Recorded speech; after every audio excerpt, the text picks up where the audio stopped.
Señores, Buenas vamos. tardes, doctora. Soy Daniela Max. ¿Me escucha? Daniela, por favor. Artículo primero. La defensa de la persona humana y el respeto de su dignidad son el fin supremo de la sociedad y del Estado. Entonces, eso, Daniela, cuando digo Daniela, me refiero a todo el salón, eso es lo primero y es lo que manda. Entonces, cualquier órgano del Estado, cualquier organismo, cualquier poder del Estado, llámese legislativo, ejecutivo, ¿no? Judicial, lo que fuera, ¿no? Y ahí entramos al área tributaria, también, obviamente, al derecho tributario, está al servicio del ciudadano. Ustedes me pueden decir, Carmen, al servicio de la sociedad. Sí, pero la sociedad es el conjunto de ciudadanos, ¿no es cierto? Entonces podemos decir contribuyentes, podemos decir vecinos, hablando de municipalidades, ¿no? Pero el fin somos nosotros. Nosotros estamos antes que nada. Debemos estar antes que nada, ¿no? Y entonces, hoy vamos a trabajar los límites al ejercicio de la potestad tributaria. Vamos a comenzar a trabajar los límites al ejercicio de la potestad tributaria. Me da la impresión que son 2 clases para eso. Pregúntenme, por favor, todo lo que no esté claro de mi exposición y espero, ¿no? Que faltan 2 semanas para el control. O sea, espero que ya estén leyendo, ¿no? Tanto las PPTs como los artículos correspondientes para cada una de las clases. Entonces, cuando nosotros partimos, ¿no? Decimos, ¿qué vamos a conversar hoy día? Vamos a hablar del derecho constitucional tributario, la conceptual, ¿no? Vamos a hablar de esta famosa potestad tributaria que se encuentra en la Constitución y vamos a hablar de la distribución de competencias. Terminado esta PPT, que creo que tiene 30 presentaciones o algo así, ya pasamos a la PPT 2, ¿no? Donde conversamos los límites al ejercicio de la potestad tributaria. O sea, la potestad tributaria, poder tributario, no es absoluto, irrestricto, omnipotente, como era en la época de la monarquía absoluta. No, no es así. Ahora hay límites. Ah, ya. ¿Eso qué quiere decir? Que la Constitución se ha encargado de desarrollar esos límites. Y veremos, confirmaremos, volveremos a afirmar lo que dijimos en la clase pasada.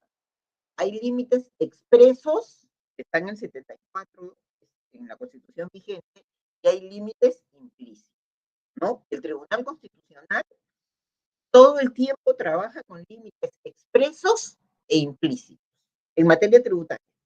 Entonces, estos son los 3 temas que vamos a ver en esta PPT, ¿no?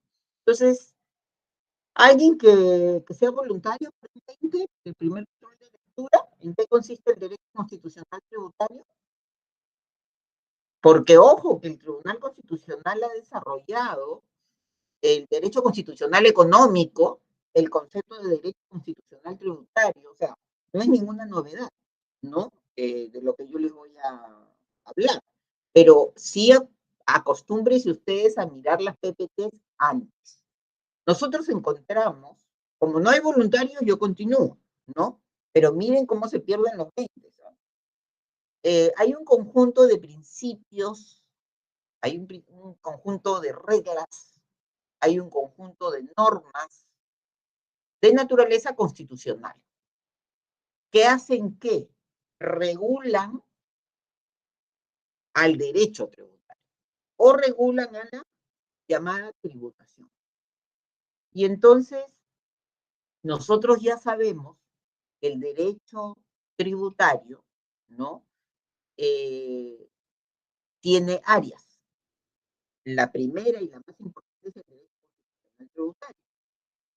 Y este derecho constitucional tributario es la parte del derecho constitucional, ojo, es parte del derecho constitucional que va a regular este fenómeno que estamos aprendiendo en este año, es el fenómeno financiero, ¿no?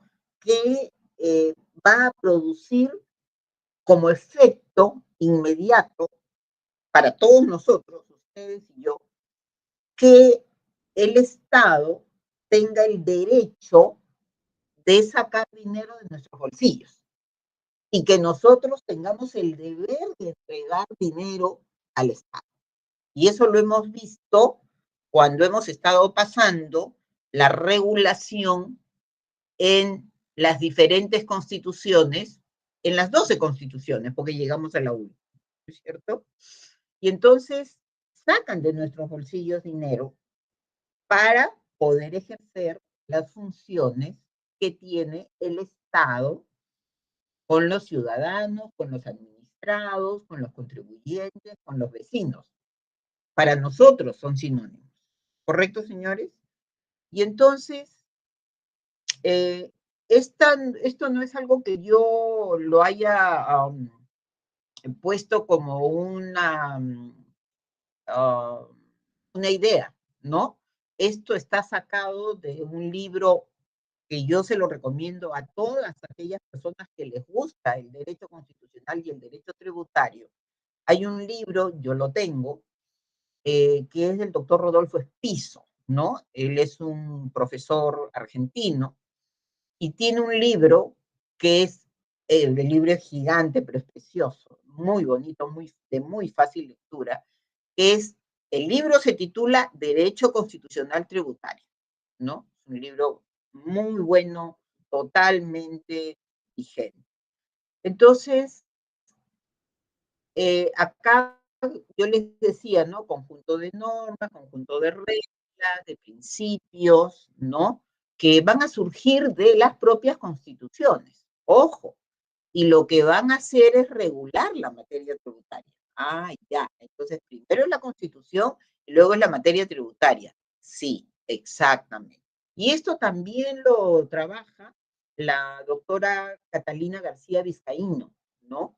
Es muy bueno ella tiene una serie de libros, ¿no? Es una señora hasta ahora mayor, pero sigue siendo profesora en la universidad, sigue dictando, pero tiene cantidades de libros muy, muy buenos, ¿no? Y también es una de las grandes autoras que yo he leído y he seguido, ¿no? Hasta el día de hoy, tan es así que por ahí nació una amistad académica y ahí tenemos temas en común, ¿no? Es muy agradable conversar con ellos. Y entonces, ¿qué regula el derecho constitucional tributario? Fíjense, yo se las he enumerado. La asignación de las competencias en el ejercicio de la potestad tributaria. ¿Vas a ejercer potestad tributaria? Sí, el 74 me lo ha dado.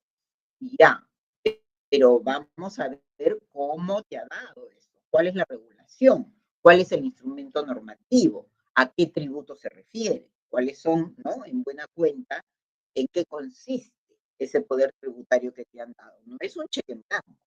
Vamos a conversar de la potestad tributaria, ¿no? No es que los vamos a dividir, pero todo está sumado en estos 4 grandes temas. Ahí vamos a hablar luego en la siguiente de los principios que limitan la potestad tributaria y de las garantías que la Constitución nos da, que de alguna manera aseguran la vigencia de nuestros derechos como ciudadanos contribuyentes administrados. Qué importante. Entonces, este derecho constitucional tributario lo que hace es, yo soy disciplina. ¿A qué?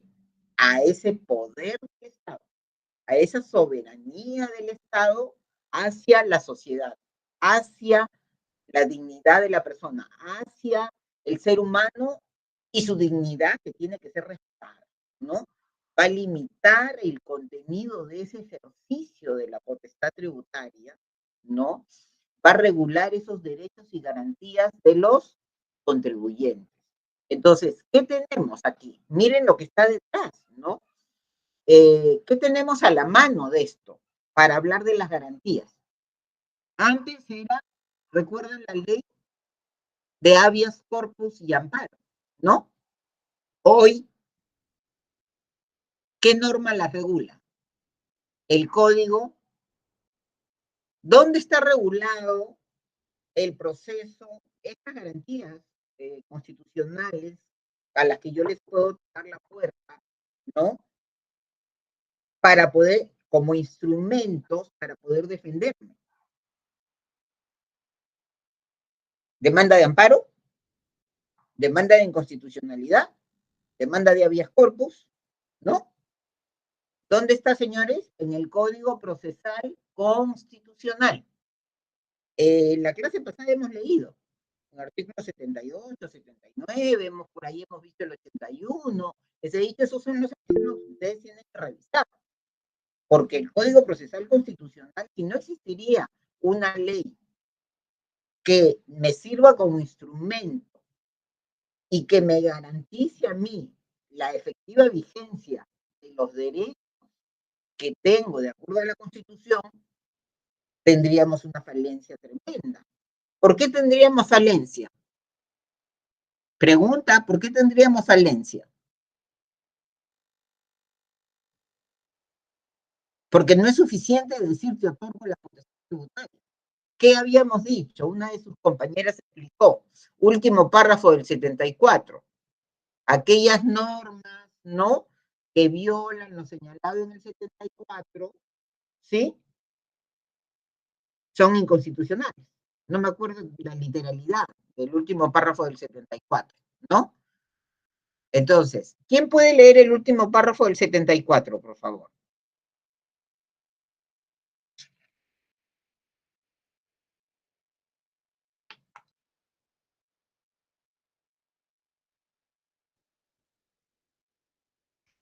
Señores, tienen que estar activos, ¿ah? Del Código Procesal Constitucional, ¿verdad, No, profesora? artículo, no, ¿qué les pedí que lean? Se me fue. ¿Qué era? Artículo 74. El último párrafo del 74, perdón. De la Pero del Código Constitución. Procesal Constitucional. No, de la Constitución. Ah, ya, Es ya, el un gran momento. artículo que estamos viendo ahorita, donde está la potestad tributaria y los límites al ejercicio de la potestad tributaria. ¿Qué artículo lo regula? El 74. Sobre ese artículo... Ya, de acuerdo, yo lo leo, doctora. Ya. Ah, adelante, Nicole. Está bien. El artículo 74 en su último párrafo menciona, no surten efecto las normas tributarias dictadas en violación de lo que establece el presente artículo. Sobre eso conversamos la clase pasada, ¿no es cierto? Y entonces una de sus compañeras dijo, lo que este artículo, lo que esta norma, ¿no?, del artículo 74 nos está diciendo en el último párrafo, es que la norma no surte efecto. ¿Y yo qué les dije?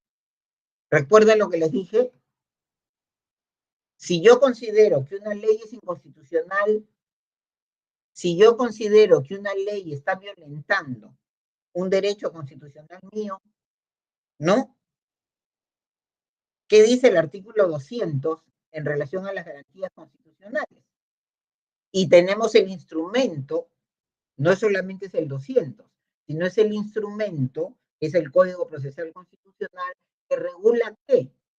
Que regula la demanda de amparo, la demanda de habeas corpus, la demanda de inconstitucionalidad. Entonces, si yo considero que hay una norma que está violentando un derecho constitucional, yo me voy en demanda de amparo, con las reglas, porque ya tengo la instrumentalización en el Código Procesal Constitucional. Allí es todo lo que yo tengo que saber para irme en una demanda de amparo, ¿no es cierto? Me voy al juez constitucional. Entonces, son justamente esas garantías las que nos van a asegurar la efectiva vigencia de nuestros derechos. Eso no quiere decir que si yo considero, ¿no?, que hay una vulneración a un derecho constitucional, el Tribunal Constitucional me va a dar la razón, pero tengo el derecho de ir en proceso de amparo. Y definirá el juez constitucional, la sala, etcétera, quien tenga que, que ver el caso, ¿no? Quien me dará la razón o no me dará la razón. Eso es lo que quiero que tengan claro. O sea, es decir, yo no me quedo con decirles, tenemos derechos, tenemos reglas, tenemos principios. Bueno, ¿y dónde está instrumentalizado, Carmen? En el Código Procesal Constitucional. ¿Estamos, señores? ¿Sí? ¿Preguntas hasta ahí?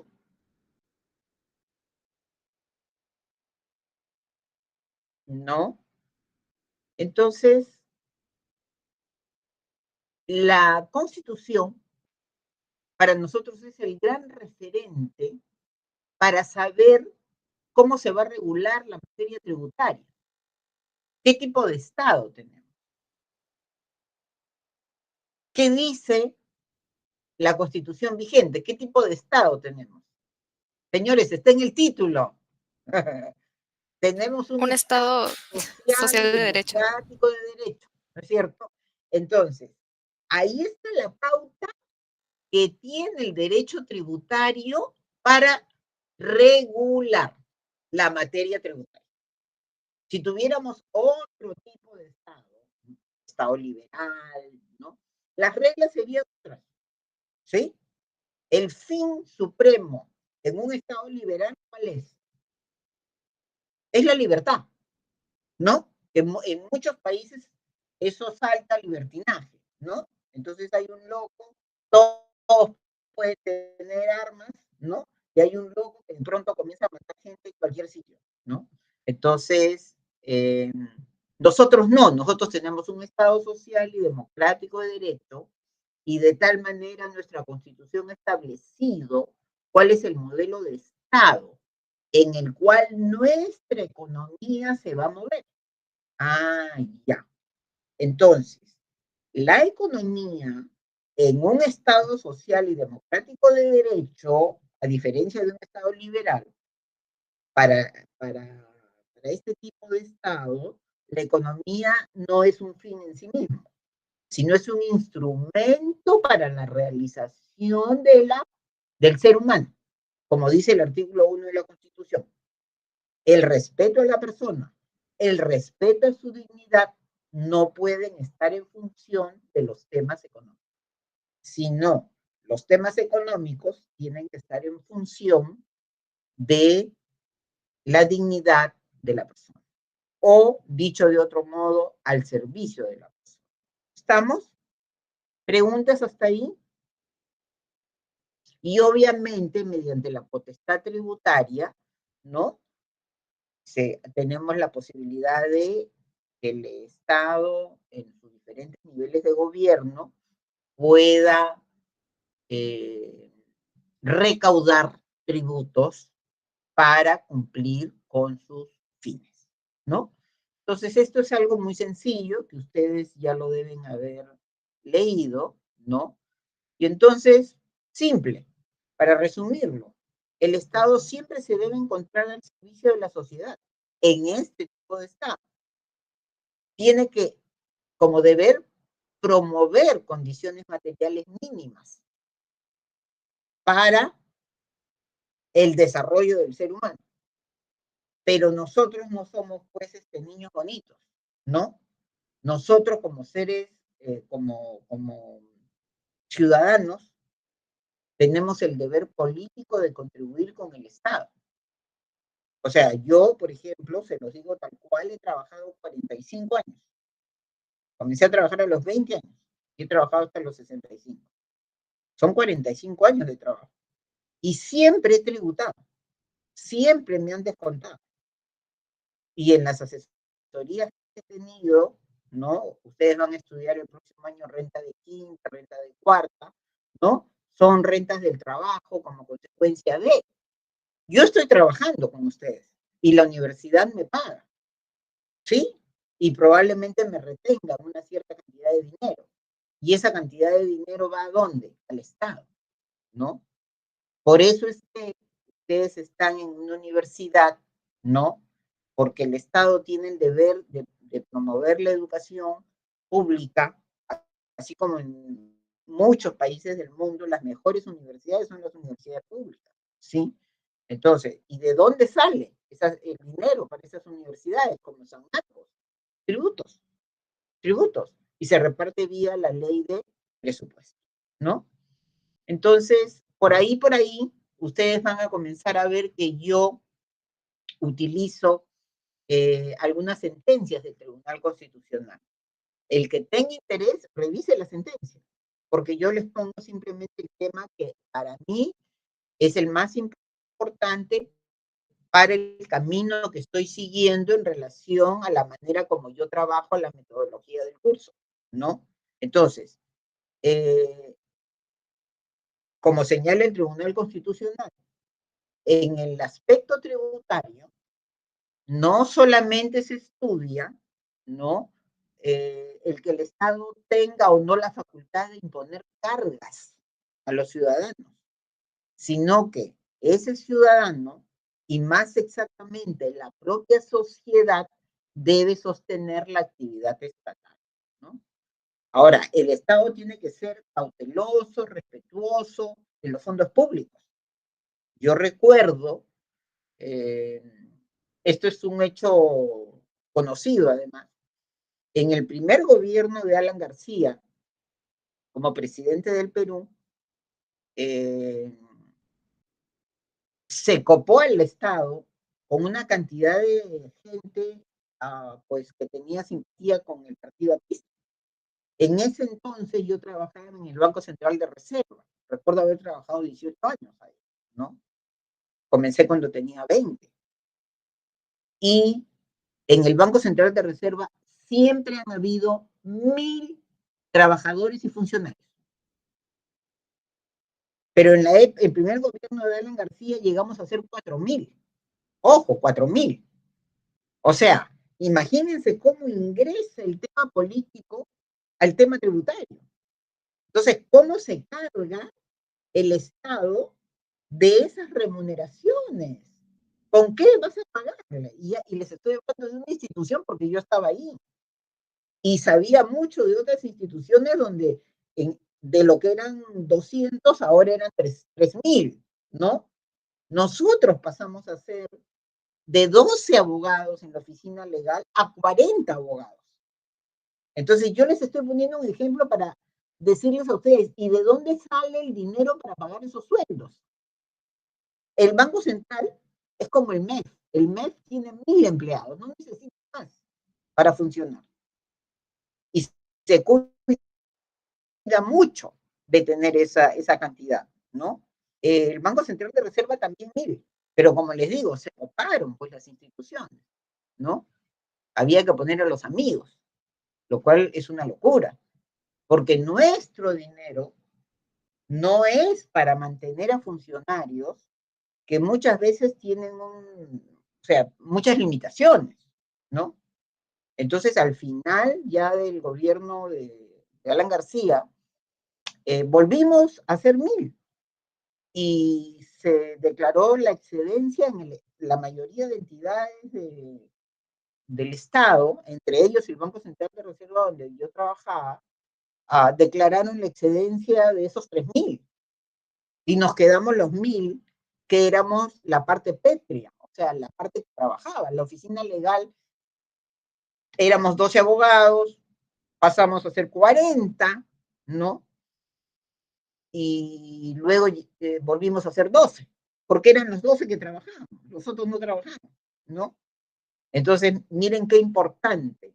Tenemos que sostener la actividad estatal, pero no tenemos que sostener los favores políticos de quienes están, ¿no es cierto?, en el gobierno. Como yo siempre digo, el gobierno es el representante del Estado. Ustedes, no sé si recuerdan, y si no lo recuerdan, se los cuento. Hay un presidente que ahora es eso, Alejandro Toledo, que siempre que hablaba tenía como una muletilla, ¿no? Decía, mi gobierno, mi gobierno. Y yo siempre pongo ese ejemplo a mis alumnos y les digo, el gobierno es el representante del Estado, pero los gobiernos pasan, el Estado perdura. Por eso que nosotros no hablamos mucho de los gobiernos, hablamos del Estado. El gobierno de los presidentes que me acuerdo. Alan García, después de Alan, ¿quién vino? Fujimori, ¿no? ¿O me equivoco? Claro, vino Fujimori. Después de Fujimori, ¿quién vino? Toledo, Alejandro Toledo. Después de... claro, Paniagua, pero Paniagua en gobierno de transición, ¿no es cierto? Sí, en gobierno de transición. Su función era eh, eh, que exista llevarnos a una nueva elección de presidente, ¿no es cierto? ¿Sí? Correcto. Y entonces, pero el siguiente presidente, ¿no? Y eso no quiere decir que el doctor Paniagua, Valentín Paniagua, era profesor en la Universidad Católica de Derecho Constitucional de toda la vida, ¿no? Hasta que falleció, lamentablemente. Pero él, él pues tuvo que pasar por un momento muy difícil que fue un golpe de Estado el 5 de abril, que no recuerdo el año, ¿no? Y ese día él fue a la universidad, yo recuerdo porque lo vi en la sala de profesores, ¿no? Y él fue a la universidad, entró a su salón, porque eso se filtró entre todos los profesores. Creo que algo parecido debe haber pasado con los profesores que dictaban constitucional en San Marcos ese día. Agarró su constitución y la tiró al suelo. Y dijo, se sentó y dijo, díganme de qué quieren hablar. O sea, ¿qué estaba diciendo? Que no iba a ser una clase de derecho constitucional, ¿no? Evidentemente la clase fue sobre lo que había pasado, ¿no? Entonces, y bueno, y entonces aquí vienen estos gobiernos, y parece que estos gobiernos se olvidan que tienen una temporalidad. Van a estar un tiempito, nada más. Pero no, pues, hay que entrar a servir, ¿no? Yo creo que yo he sido una funcionaria pública. Luego me fui al sector privado y luego, por una conversación, regresé al sector público. Pero sí he sido altamente fiel con mis principios, porque es parte de mi formación de casa, ¿no? Y he entrado a servir, no a servirme, ¿no? Entonces, pero muchas personas entran porque necesitan el trabajo, para ver que acomodarse, ¿no? Pero en fin, es todo un tema, ¿no? Eh, Ahí tienen ustedes, esta es la famosa sentencia del régimen de percepciones, ¿no? Y cosas interesantes, ¿no? Que dice el Tribunal Constitucional. Miren lo que dice acá, no lo voy a leer, pero dice que la tributación, dice el Tribunal Constitucional, tiene un rol absolutamente esencial. ¿Por qué? Por justamente la tributación, cada ciudadano, respondiendo a su capacidad contributiva, principio constitucional tributario, ojo, va a aportar parte de su riqueza. Que la riqueza puede estar en la renta, en el consumo o en el patrimonio. Renta, impuesto a la renta. Consumo, IGB o selectivo al consumo, ¿no? Y patrimonio, impuesto predial. Si el papá de ustedes tiene 3 casas, va a tener que tributar el impuesto predial por cada una de las casas, ¿no? Entonces, mire qué importante, ¿no? Respondiendo a la capacidad contributiva que tenga.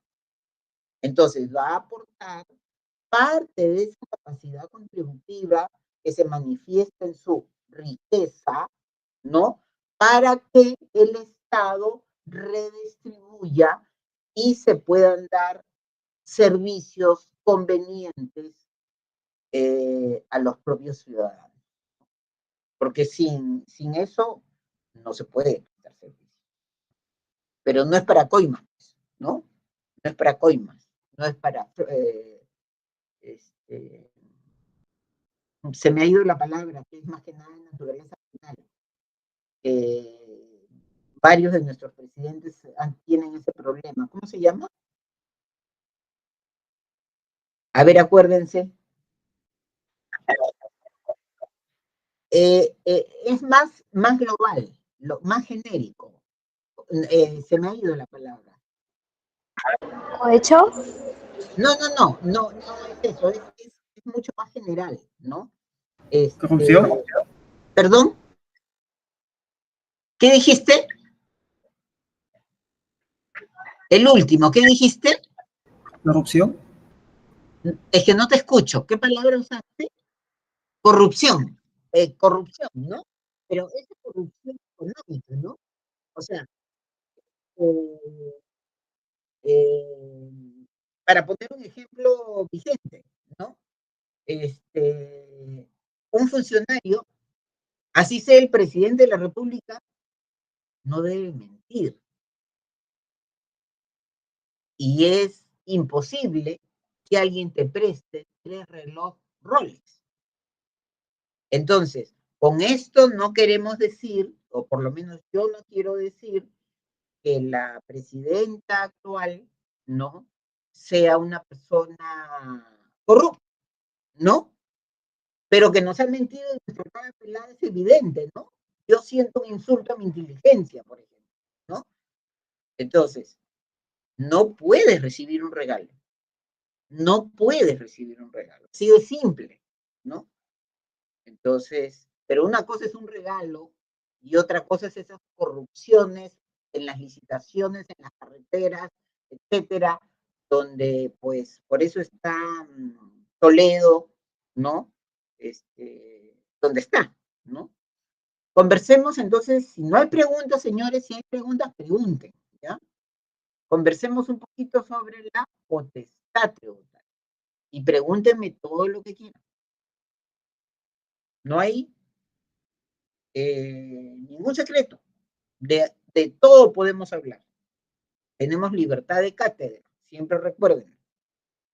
Aquí tenemos esta facultad constitucional, porque lo otorga la Constitución, específicamente hoy en la Constitución número 12, en el artículo 74, la Constitución otorga potestad tributaria a diferentes niveles de gobierno, dándoles facultad de crear, de modificar o de suprimir tributos. Y acabamos de decirlo, materia de regulación constitucional. ¿Quién te otorga la potestad tributaria? La Constitución. Acuérdense de eso para el examen, ¿ah? Siempre, eso es clarísimo. No te lo otorga el Código Tributario, ¿sí? Entonces, es la Constitución la que otorga la potestad tributaria a los diferentes niveles de gobierno, ¿no? Para que ejerzan la potestad tributaria con los límites que señala la propia Constitución. Entonces, famoso artículo que lo tenemos que saber como mantequilla, artículo 74. En nuestra Constitución vigente, artículo 74. ¿Estamos, señores? Actualmente, ¿quiénes ejercen potestad tributaria? De manera general, el gobierno nacional, todavía conocido como gobierno central, pero ya hablando de un proceso de descentralización, ya no debemos hablar de gobierno central, ¿no? Porque la propia Constitución fue modificada y tenemos, ¿no?, descentralización. Entonces, ¿a quién se les da? Al gobierno nacional, donde vamos a poner a casi todas las instituciones del Estado, ¿no?, al gobierno regional y a los gobiernos locales. Entonces, lo que podemos advertir del 74 es que esta potestad tributaria se va a expresar en la Constitución. ¿Con qué facultad? ¿Con qué poder? Imponernos tributos a los ciudadanos. Y nosotros tenemos que acatarlos, siempre que esos tributos no violenten lo señalado en el artículo 74 o en cualquier artículo de la Constitución. ¿Estamos, señores? Entonces, es una manifestación del poder de imperio, del famoso jus imperium del Estado. ¿sí? Conocido como poder tributario. ¿Ok? Y entonces, ahí tenemos esta vinculación, ¿no? Estado contribuyente. Desde que nacemos, ¿eh? Desde que nacemos hasta que morimos. Porque, a ver, no me voy a matar a mí misma, pero voy a matar a mi ex esposo, a mi primer esposo, ¿no? Es un caballero, ¿eh? Por si acaso. Pero está viniendo de Estados Unidos y el avión se cae. Señores, y es encontrado, ¿no? Generalmente no se les encuentra. ¿Acaso el ataúd, los gastos de sepelio, etcétera, etcétera, tienen alguna liberación tributaria? No, hay que pagar IGB. Y si se le va a enterrar, hay que pagar IGB. O sea, la persona ya está muerta, pero hay que pagar tributos. Desde que nace el niño, en la clínica, no, hay que pagar tributos. Si nace en hospital, hay que comprar pañales y hay que pagar tributos porque los pañales están grabados con IGB, ¿no? Y entonces, desde que nacemos hasta que nos morimos, nos encontramos vinculados al tema tributario. Y esta potestad tributaria, nosotros vemos algunas características que las tenemos que conocer porque son muy sencillas. Es inherente al Estado. Y ustedes me dirán, a los diferentes niveles de gobierno, sí a quienes la Constitución les otorga esa potestad, ¿no? Esa potestad tributaria es otorgada y dada y proviene de la Constitución. Como principio, es ejercida por el Poder Legislativo. Acuérdense siempre de eso, salvo las excepciones contempladas en la Constitución. Por eso yo les he dicho, es un poder exclusivo, potestad tributaria, poder exclusivo del Poder Legislativo mediante el instrumento ley. Pero hay excepciones, por ejemplo, la delegación de facultades. ¿No es cierto? Esa es una excepción. Le hemos visto y ahora también le vamos a dar una miradita, ¿no? Entonces, acá en el ejercicio de la potestad tributaria, nos faculta, ¿no? Como nivel de gobierno, como entidad del Estado, para imponer tributos mediante el instrumento normativo correspondiente o pertinente. Y entonces es el fundamento de la actuación de nuestras autoridades, ¿no?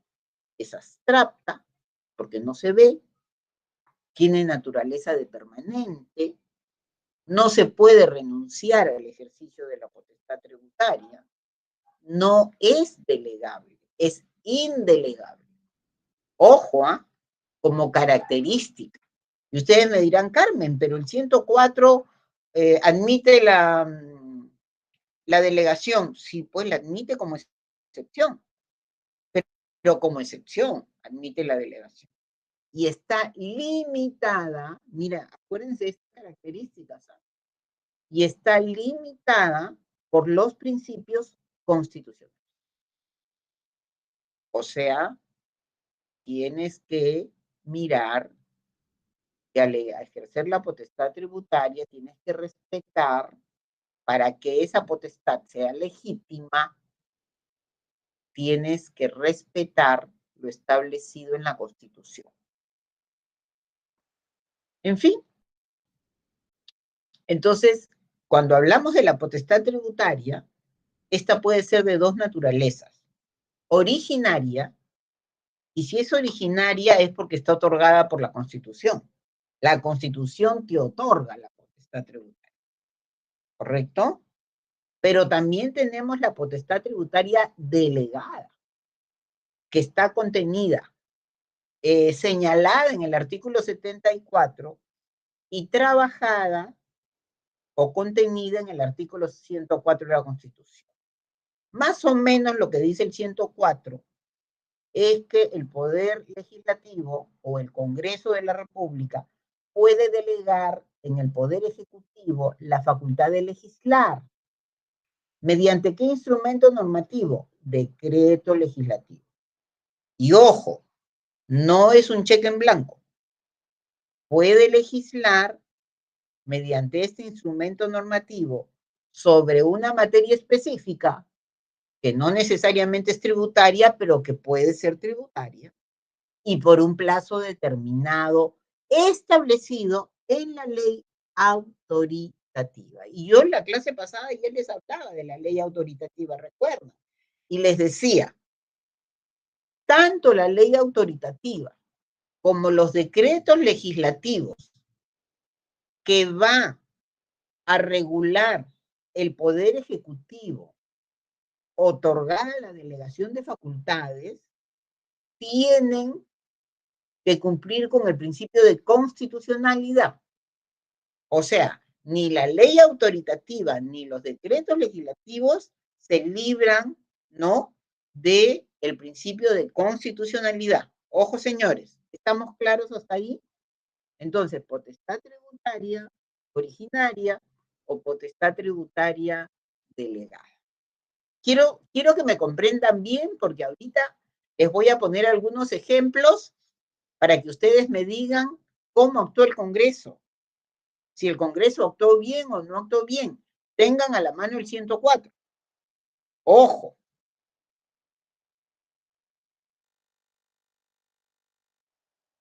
Y ahora miremos esta famosa distribución de competencias, ¿no? En nuestro artículo 74, ¿no?, dice: las competencias del poder tributario se divide en 3 niveles de gobierno. La Constitución dice gobierno central, ¿eh?, pero en muchas otras normas se habla de gobierno nacional. Entonces ya sabemos, gobierno nacional o central, como quieran llamarle ustedes, yo le llamo gobierno nacional, pero si ustedes quieren llamarle gobierno central, así le llama la Constitución, gobiernos regionales y gobiernos locales, ¿no? Sabemos que los gobiernos locales son las municipalidades, que es la entidad del Estado que se encuentra más cercana a nosotros, más cercana a los ciudadanos, ¿no es cierto? Entonces, lo primero que miramos es, no hay potestad tributaria irrestricta, y es justamente esta potestad la que se encuentra sujeta a los límites que señala la Constitución y a los límites implícitos. Esos límites expresos o implícitos también son conocidos como los principios del derecho tributario. Acuérdense de eso, por favor. ¿Por qué? Porque tengo que cumplirlos. Tengo el deber de cumplirlos al ejercer la potestad tributaria. Entonces veamos esta famosa distribución de competencia. ¿Quién nos lee el primer párrafo, por favor? Los tributos se crean, ¿qué Yo, más? doctora. Los tributos se crean, modifican o derogan, o se establece una exoneración exclusivamente por ley o decreto legislativo en caso de delegación de facultades, salvo los aranceles y tasas, los cuales se regulan mediante decreto supremo. Muchísimas gracias. Hasta ahí, ¿alguna pregunta? ¿O está todo claro? Si está todo claro, vamos a sacar algunas conclusiones, porque este artículo debió de ser mucho más claro. Potestad tributaria originaria, Congreso y Poder Ejecutivo, ¿o no? ¿Eso es correcto o es incorrecto?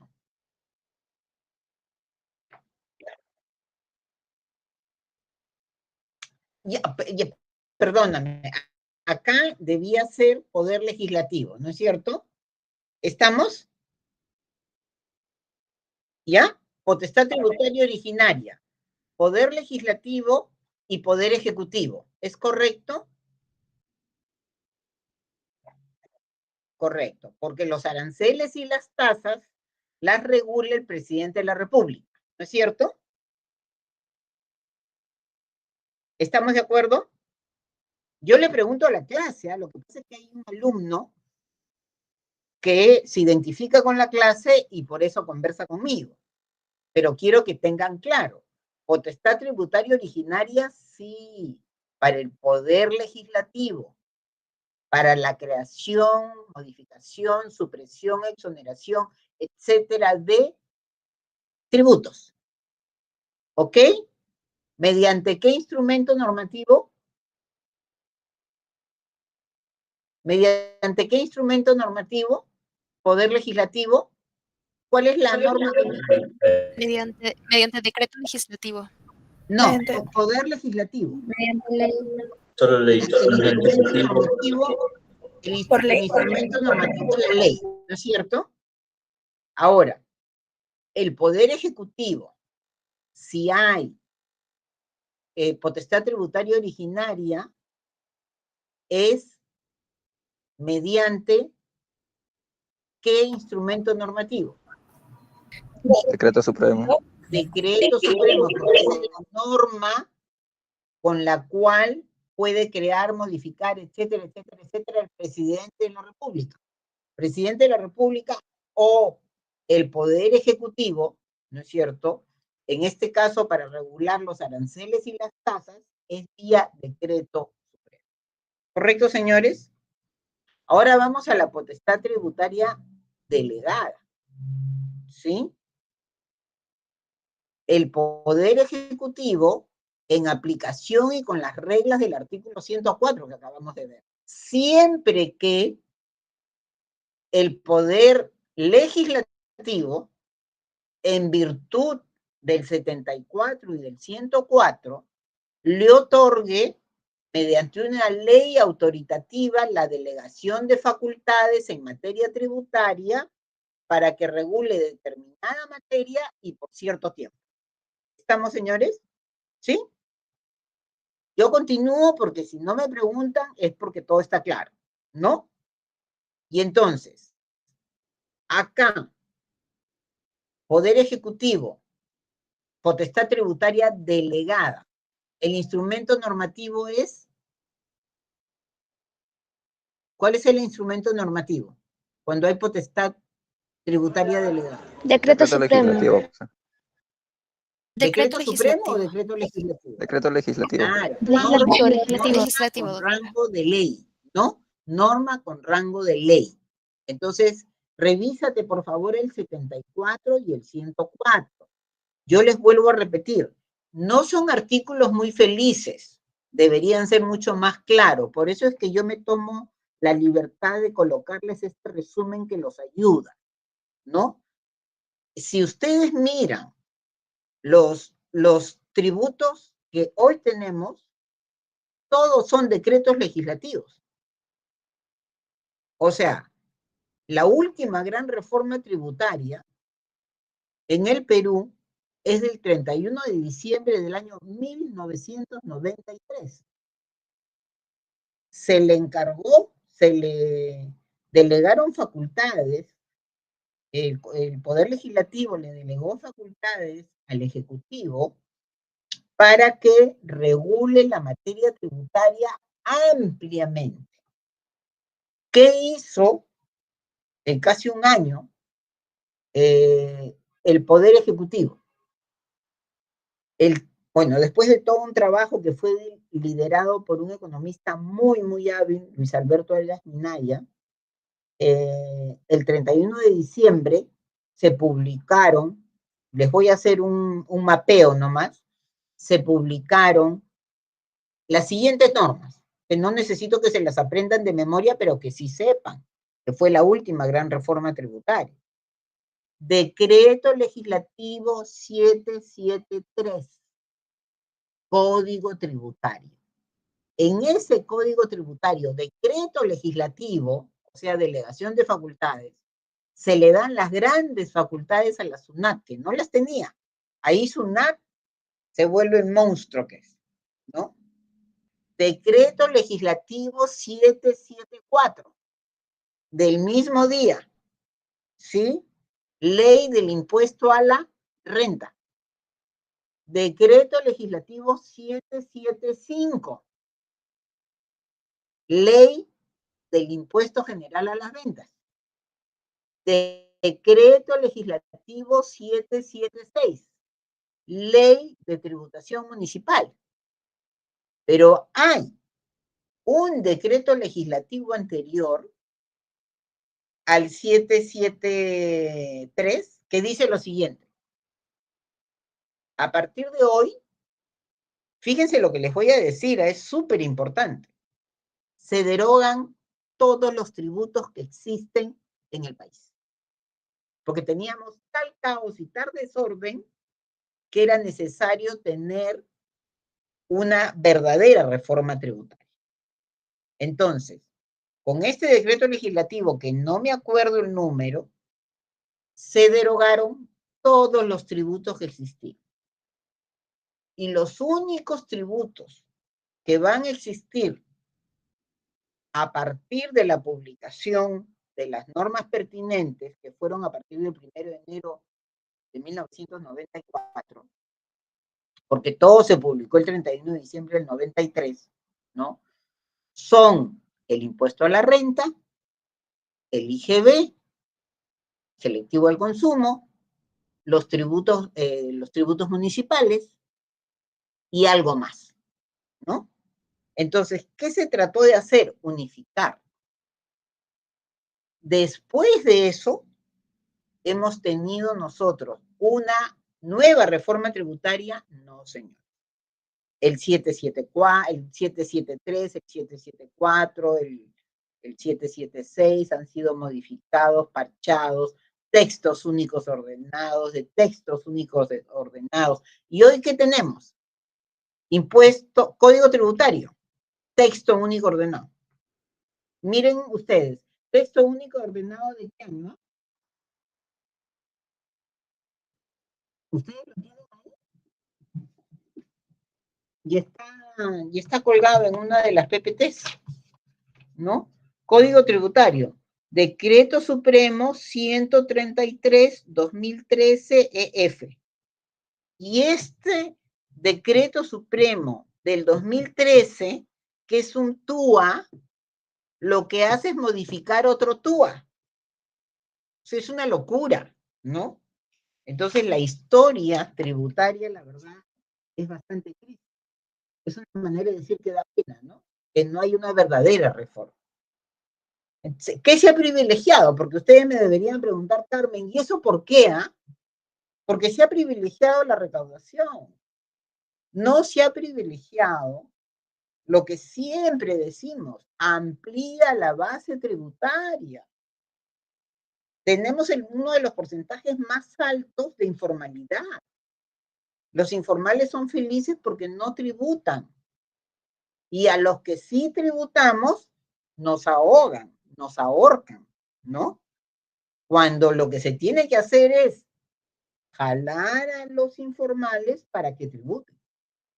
Y la carga tributaria esté verdaderamente repartida, no repartida como sea. Y entonces, pero como los gobiernos duran unos cuantos años y el trabajo de ampliar la base tributaria es de largo aliento, a los gobiernos que no miran más allá de su gobierno y de sus narices, no les conviene, pues, ampliar la base tributaria, porque los premios se los va a llevar el siguiente o el subsiguiente gobierno. Ampliar la base tributaria por lo menos llevaría unos 15 años. O sea, no es algo que se haga en 2 años, ¿no? Pero esa es nuestra realidad, ¿no? Entonces, acá tenemos, ¿no? Que nos regimos, y eso lo hemos visto en la clase pasada, por el principio de legalidad. ¿Qué quiere decir principio de legalidad? Que el instrumento normativo para el ejercicio de la potestad tributaria es aquel que está señalado en la Constitución. ¿Estamos, señores? Y entonces ustedes me dirán, ¿y tenemos un artículo que lo señale? No, no tenemos un artículo que lo señale. Por eso es que nos vamos, ¿no?, al artículo 200 y vemos ley o normas con rango de ley, ¿no? Y entonces ahí se menciona, como una de sus compañeras leyó en la clase pasada, al decreto legislativo, al decreto de urgencia, a la ordenanza regional, a la ordenanza municipal, ¿no? A las normas con rango de ley, ¿no? Mediante las cuales se ejerce potestad tributaria. Pero también se ejerce potestad tributaria en el caso de los aranceles y tasas vía una norma como el decreto supremo, ¿sí? En estos límites, que es un poco lo que vamos a ver probablemente en esta y en la siguiente clase, no debemos olvidar, ¿no? Porque esto lo vamos a trabajar y nosotros algo ya hemos dicho sobre el famoso bloque de constitucionalidad. El bloque de constitucionalidad y los límites van de la mano, ¿no? Porque para yo analizar Tribunal Constitucional, para analizar o interpretar, ¿no? Si una norma tributaria es o no constitucional, no me debo quedar solo con las normas constitucionales, sino que tengo que analizar el bloque de constitucionalidad. Ah, ya. ¿Eso qué quiere decir, Carmen?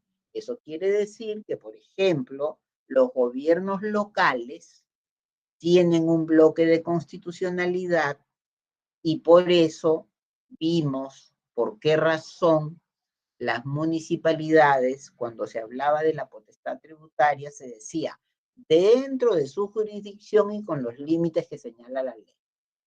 Entonces, hay que mirar normas constitucionales y normas infraconstitucionales, pero que formen parte del bloque de constitución. ¿Preguntas hasta ahí? Acá está, ¿ve?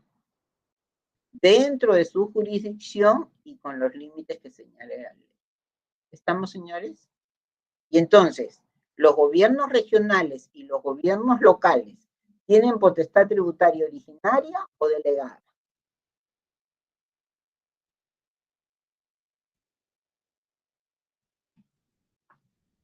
Los gobiernos regionales y los gobiernos locales tienen potestad tributaria originaria o delegada.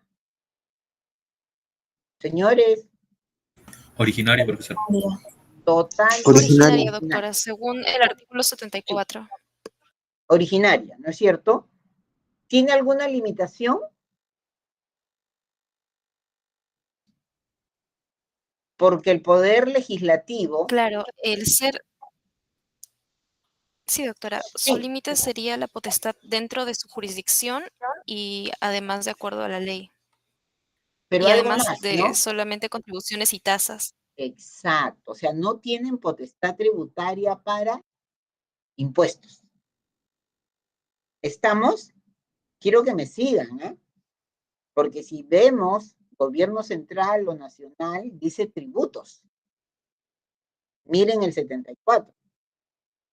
Entonces, pero cuando vemos gobiernos locales, ¿no? Dice contribuciones y tasas. Entonces, potestad tributaria originaria, sí. Pero restringida a dos tributos. Contribuciones regionales, tasas regionales o contribuciones locales o tasas locales. ¿Y cuál es el instrumento normativo? Ordenanza regional u ordenanza municipal, como dice el artículo 200. Ustedes que están con su constitución abierta. Ordenanza municipal, ¿no? A ver, señores. Artículo 200, normas con rango de ley, proceso de inconstitucionalidad. Ustedes tienen que estar así, ¿ah? Están escuchándome, no. Y vos no arrulla. Señores, ¿qué dice el 200 de la Constitución? 200 de la Constitución versa sobre las garantías constitucionales. No, proceso de inconstitucionalidad.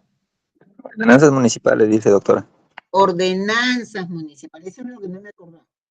Y la aprueba el Consejo Municipal. Profesora, Sí. Sí. no, nada, disculpe, iba a responder ahí. Ah, ya.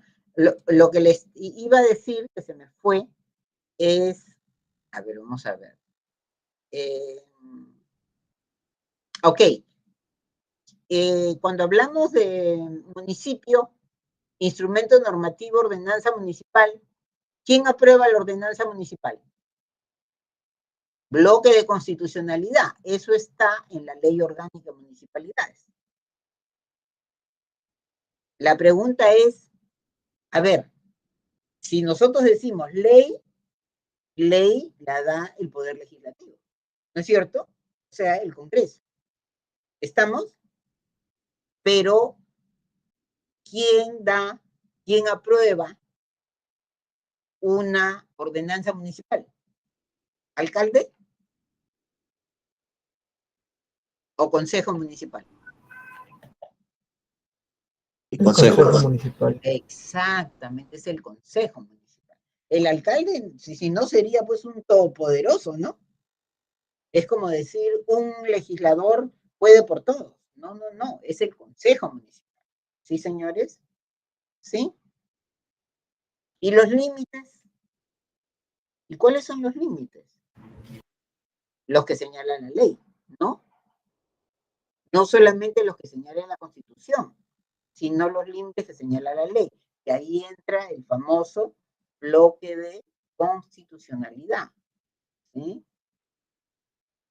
Ahora, si nosotros seguimos con el artículo 74 y vamos a conversar también sobre el 104 y el 79 para tenerlos claros, dice el 74 que las leyes de presupuesto y los decretos de urgencia no pueden contener normas sobre materia tributaria. Esto es así porque existe un mandato constitucional que acabo de leerlo, que está en el 74. Si esto no estuviera en el artículo 74, ¿podrían contener normas de naturaleza tributaria las leyes de presupuesto y los decretos de urgencia? ¿Sí o no? ¿Y por qué? Vuelvo a plantearles el tema.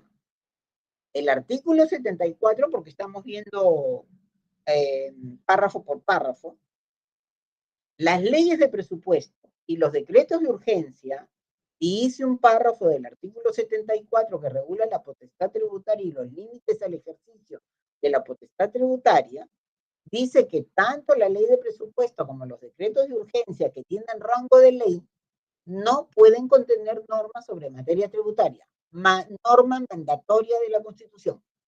¿No es cierto? Pero ojo, porque está expresamente señalado. Pregunta, si no estuviera este párrafo, si este párrafo no existiría en la ley de presupuesto y en los decretos de urgencia, ¿podrían contener normas sobre materia tributaria? ¿Sí o no y por qué? Si alguien contesta bien, permítame. Buenas tardes, doctora. Yo tengo una idea. Sí, quiero que plantees tu respuesta, pero dame medio minuto para ir al baño.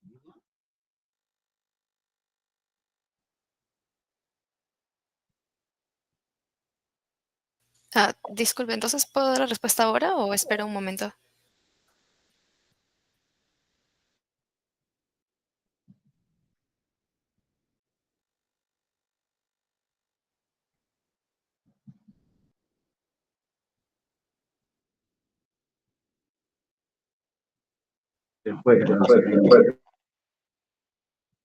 Creo que se fue a los servicios. Puedo volver en un rato. ¿Listo, señores? Ok. Ya estamos. A ver, ¿quién quiere responder? Si responde bien, tienes 20. Para el próximo control de lectura. Yo considero que, aunque no estuviera expresamente... ¿Me escucha? Perfectamente.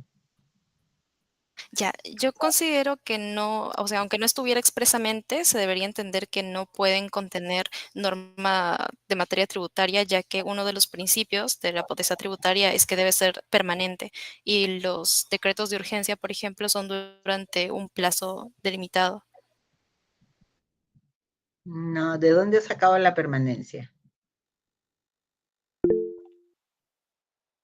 Uno de los principios, abstracto, permanente, irrenunciable, indelegable, limitado. A ver, ya, pero a ver, ¿la ley de presupuesto es una ley o no? Profesora, yo puedo, No, pero estoy con tu compañera. Yo no puedo, no la quiero saltar. A ver, ¿la ley de presupuesto es una ley o no? sí, Sí, claro. ¿Quién la emite? ¿Quién la emite? Si es una ley. ¿Quién la emite? Claro. Y los decretos de urgencia que están regulados, ¿no? En la Constitución, ¿tienen rango de ley o no? Una de sus compañeras acaba de leer las normas con rango de ley. ¿La ley de sí, presupuesto, los decretos de urgencia, tienen rango de ley o no? sí, profesora. Sí tienen. Por lo tanto, ahora sí, el compañero que quería comentar y complementar, encantadísima, pero yo quería hacer esa precisión, ¿no? Ya, profesora, A ver, creo yo que en el caso de las leyes de presupuesto, sí se podría entender que sí podría normar sobre materia tributaria porque en el 74 nos indica que el Congreso tiene esta potestad tributaria. Sin embargo, en el decreto de urgencia yo creo que no, ¿no? ¿por Porque qué no? ¿Por en qué no? en el artículo 74 especifica que el Poder Ejecutivo tendría solamente en casos de decreto ley, o sea que si el Congreso le puede dar esa facultad, y también se ve que en el caso de tasas y aranceles es por decreto supremo, pero no Ya, se especifica ya, por decreto de ya, urgencia. ya. A ver, lee el artículo que regula los decretos de urgencia.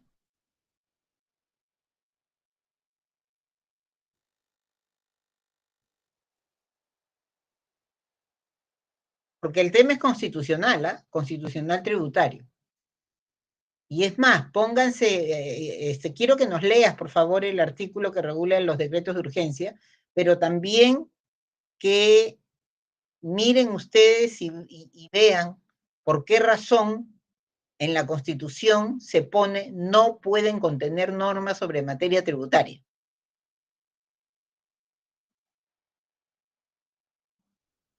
Sí. ¿Por qué lo colocan?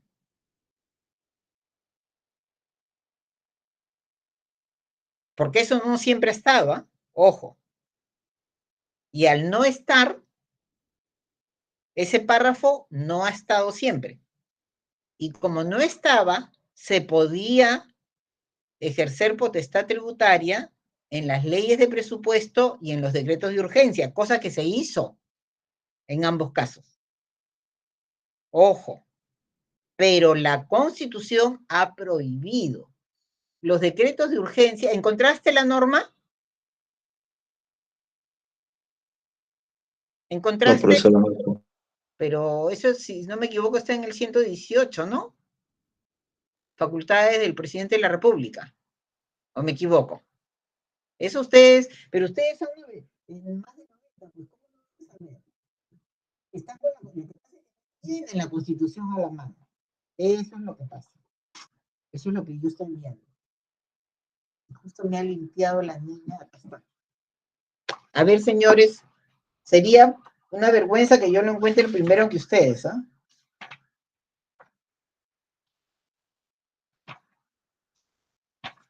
Listo, profesora, ya lo encontré. A ver, dinos qué Artículo, artículo es y qué inciso. ok, artículo 118, inciso 19. ¿Qué dice? Dictar medidas extraordinarias mediante decretos de urgencia con fuerza de ley en materia económica y financiera, cuando así lo requiere el interés nacional y con cargo de dar cuenta al Congreso. El Pero, Congreso puede ya, modificar. Pero ¿cuál es el gorro del 118? Corresponde al presidente de la República. Ah, ya. Entonces, ¿tiene potestad o no tiene potestad? Claro que tiene potestad. Ahora, yo te voy a decir algo que creo que les conté en la clase pasada, pero lo voy a repetir. Lamentablemente, en el gobierno de Alan García se abusó de los decretos de urgencia para regular materia tributaria. Por esa razón es que se ha colocado esto. Pero les voy a poner también un ejemplo que también se los he dado en la clase pasada. ¿Qué pasa si el día de mañana, Dios no quiera, tengamos un terremoto grado 9? Saben que más de la mitad de Lima se cae, ¿no? Barrios Altos desaparecen. Barranco ni se diga, ¿no? Casas antiguas. Miraflores también. Entonces, ¿se necesita un decreto de urgencia o no? ¿O vamos a esperar que el Congreso se reúna? Se necesita un decreto de urgencia. Y lo vimos con el terremoto del 2008, cuando Pisco se cayó. Señores, se cayó el edificio de la SUNAT, ¿no? Y fue terrible que no se pueda utilizar un decreto de urgencia. Entonces, acá no solamente es lo que dice la norma, sino que el gobierno no abuse de sus facultades, como lo hace, ¿no? Por eso tenemos el legislativo que tenemos, el ejecutivo que tenemos, y por eso las noticias cada vez que, si se trata de noticias políticas, probablemente ustedes sientan lo mismo que siento yo, ¿no? Frustración. Yo no voté por estos, ¿no? Mis candidatos fueron buenos, pero son dos, ¿no? Felizmente salieron, pero no se puede. Es un congreso que da vergüenza. Ahora nos vamos, ¿no? Aclarado esto, creo que ha quedado claro. Nos vamos al artículo 79. Miren miren lo que dice el artículo 79, ¿sí? Miren lo que dice el artículo 79, segundo párrafo. ¿Quién lo lee, por favor? Está acá. Yo, doctora. Perfecto. Solo por ley expresa aprobado por 2/3 de los congresistas puede establecerse selectiva y temporalmente un tratamiento especial para una determinada zona del país. Perfecto. Y vamos a poner un ejemplo. El tratamiento para la zona selva. ¿Correcto? El tratamiento para la zona selva es un tratamiento tributario especial para una determinada zona del país. ¿Ya? Esa es una realidad. Entonces, si nosotros tenemos el artículo 104, ¿no? Que regula la delegación de facultades, porque lo hemos visto, cuando hemos hablado de la ley autoritativa.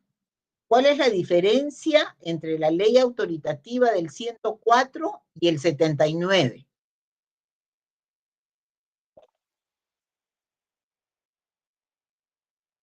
Pregunta, ¿me han seguido la pregunta? No.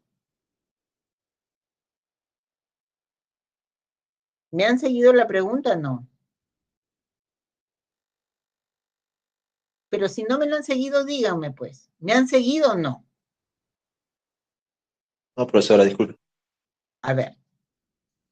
Yo por eso les he dicho, cada norma que vamos viendo, luego se va a entrelazar con otras normas.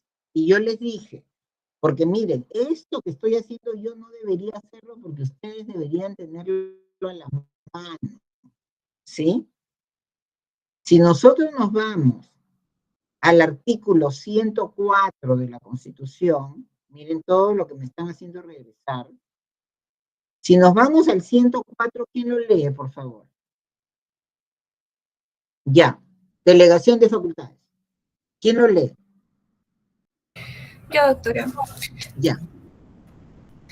El Congreso puede delegar en el Poder Ejecutivo la facultad de legislar mediante decretos legislativos, sobre materia específica y por el plazo determinado establecido en la ley autoritativa.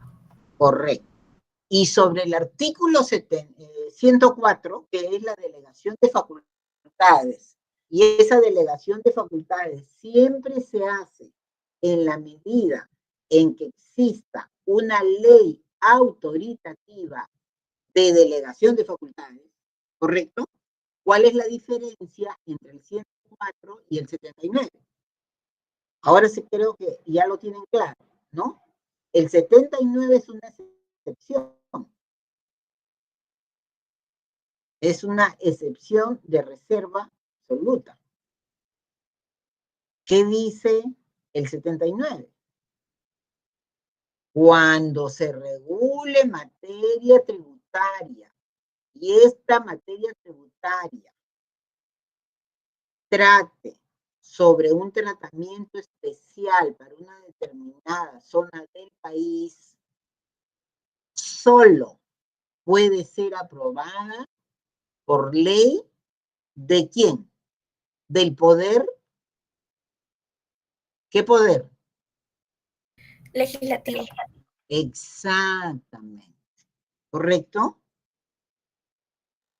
¿Por qué? Eso ya piénsenlo y contesten ustedes, ¿no? ¿Por qué razón? Esta reserva absoluta para el Congreso de manera exclusiva y excluyente. Ojo, si yo voy a dar, quiero, como Congreso de la República, dar un tratamiento tributario especial para la zona selva que existe hace muchísimo, hace más de 50 años, ¿no? Si yo quiero aprobar esta norma, ¿me rijo por el 104 o me rijo por el 79?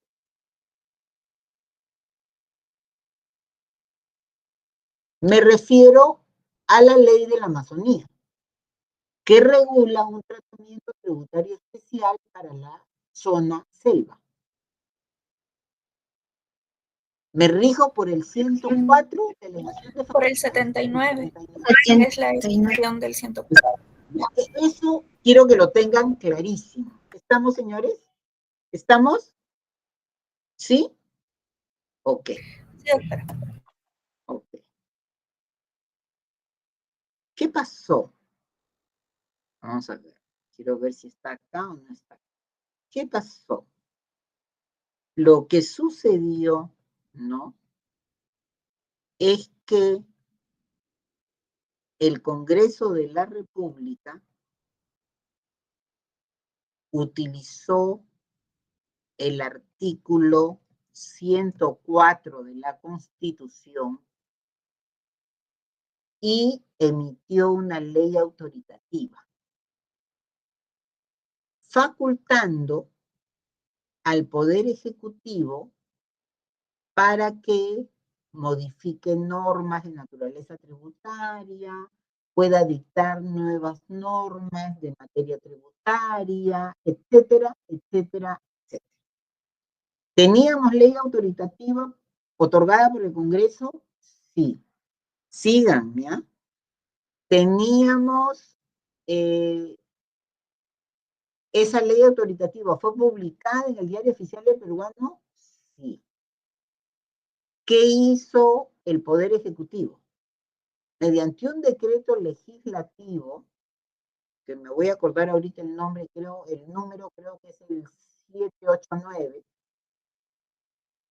mediante un decreto legislativo, que está más adelante, mediante un decreto legislativo, regula, ¿no?, el tema de las exoneraciones y beneficios tributarios. Hasta ahí estaba ejerciendo facultades por el 104. Pero en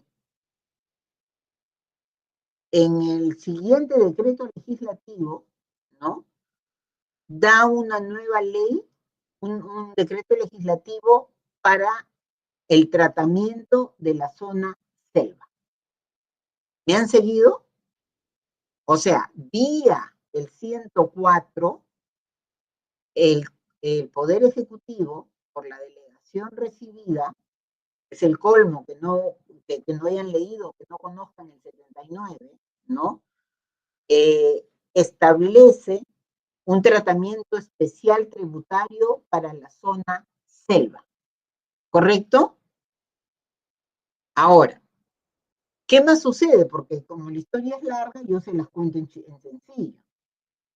El Colegio de Contadores de Ucayali pide que se declare inconstitucional el decreto legislativo que reguló el tratamiento tributario especial para la zona selva, porque había violentado la Constitución. ¿Correcto, señores? ¿Hasta ahí me están siguiendo? Sí, Sí. doctor. Sí, doctor. Ok, como hemos visto, una ley es constitucional hasta que el Tribunal Constitucional no la expulsa del ordenamiento jurídico, por el último párrafo del 74. Y entonces el Colegio de Contadores de Ucayali le pide al Tribunal Constitucional que declare la inconstitucionalidad de ese decreto legislativo. Y el Tribunal Constitucional, una de las primeras cosas que dice es, antes de analizar tu petitorio, o sea, antes de analizar la constitucionalidad o no de ese decreto legislativo, voy a analizar la constitucionalidad de la ley autoritativa. ¿Me siguen? Sí, Porque la ley autoritativa es la mamá. Los decretos legislativos son los hijitos. Ya parezco la presidenta de la República hablando de la mamá, ¿no? Pero es la realidad. O sea, la ley autoritativa tiene que ser constitucional. Si la ley autoritativa es inconstitucional, caen todos los decretos legislativos que dictan. ¿O no? Claro que sí. Entonces, lo que sucedió es que hace un análisis. Yo les voy a dar el decreto legislativo en un ratito, ¿ya? Lo que pasa es que no lo veo y no es que recuerde todas las normas en la cabeza. Entonces, hace un análisis muy interesante, ¿no? Sobre la ley autoritativa y sobre los alcances que se le habían dado al Poder Ejecutivo. Pero ¿en qué se equivoca? ¿En qué se equivoca? ¿Cuál es el grave error? Esa ley autoritativa era inconstitucional. ¿Por qué? Porque el artículo 79 estaba siendo violentado, ¿o no, señores? Sí, doctor. Claro, el tratamiento, porque antes teníamos una ley de la zona selva, luego tuvimos un decreto legislativo de la zona selva. Tratamiento tributario. Y entonces, acá no solamente es que sea por ley, sino que sea aprobada por 2/3 de los congresistas. ¿Por qué? Porque generalmente este tipo de normas, eso es algo que ustedes me lo deberían decir a mí, este tipo de normas va a otorgar beneficios, incentivos, un tratamiento especial para determinada zona. Y entonces tenemos que tener mucho cuidado con eso, ¿no? Entonces, por esa razón, hay reserva absoluta, de manera, como digo yo, exclusiva y excluyente. No se puede dar en delegación de facultades. ¿Correcto, señores? Y el Tribunal Constitucional declaró inconstitucional la ley autoritativa. Y al declarar inconstitucional algunos de los artículos de la ley autoritativa, ¿no? Caen los decretos legislativos que había aprobado el Poder Legislativo. Miren qué importante es lo que nosotros estamos estudiando. ¿Cómo es posible que ustedes que están en tercero o cuarto año de Derecho estén aprendiendo sobre el 79 y que los congresistas no manejen el 79? Es una vergüenza total y absoluta, ¿no? Y así cayó esta norma, ¿no? Por inconstitucional. En fin, seguimos un poquito, ya, y más adelante que consiga el número de las normas se las paso, y si no, Alex les va a dar el número. Seguimos todavía, obviamente, con la potestad tributaria, y vamos a entrar a ver un poco los límites también, ¿no? Cómo el Tribunal Constitucional, ¿no?, señala lo que nosotros acabamos de decir. Esta es la famosa sentencia, ¿no?, de Santiago de Surco. Sí conocen la sentencia de Santiago de Surco, ¿no? Es un poco lo que estamos hablando. Miren lo que dice el Tribunal Constitucional. De acuerdo al 74, los gobiernos regionales y los gobiernos locales tienen potestad tributaria para crear, modificar y suprimir contribuciones y tasas o exonerar de estas, dentro de su jurisdicción y con los límites que señala la ley. Asimismo, al ejercer la potestad tributaria, deben respetar los principios constitucionales tributarios. Eso es lo que estamos, de eso estamos hablando, ¿sí o no? Y eso literalmente lo señala el Tribunal Constitucional en una sentencia de inconstitucional. Acá no debería decir acción de inconstitucionalidad, ¿no?, sino proceso de inconstitucionalidad. PI, ¿no? Entonces, ojo, ¿sí? ¿Qué era lo que había pasado? ¿No? Lo que había pasado es que Santiago de Surco, la Municipalidad Distrital de Santiago de Surco, le mandaba a la Municipalidad Provincial de Lima para la ratificación una serie de ordenanzas municipales, ¿no? Y la Municipalidad de Lima, por temas políticos, ¿no?, mezquindad, políticos, ¿qué será?, no las ratificaba. Yo les he hablado en la clase pasada de la ratificación. Una municipalidad distrital, de acuerdo al artículo 40, tercer párrafo de la Ley Orgánica de Municipalidades, una municipalidad distrital no puede mandar al peruano a publicar su ordenanza. Su ordenanza tiene que ser previamente ratificada por la municipalidad provincial. Tiene que haber filtro.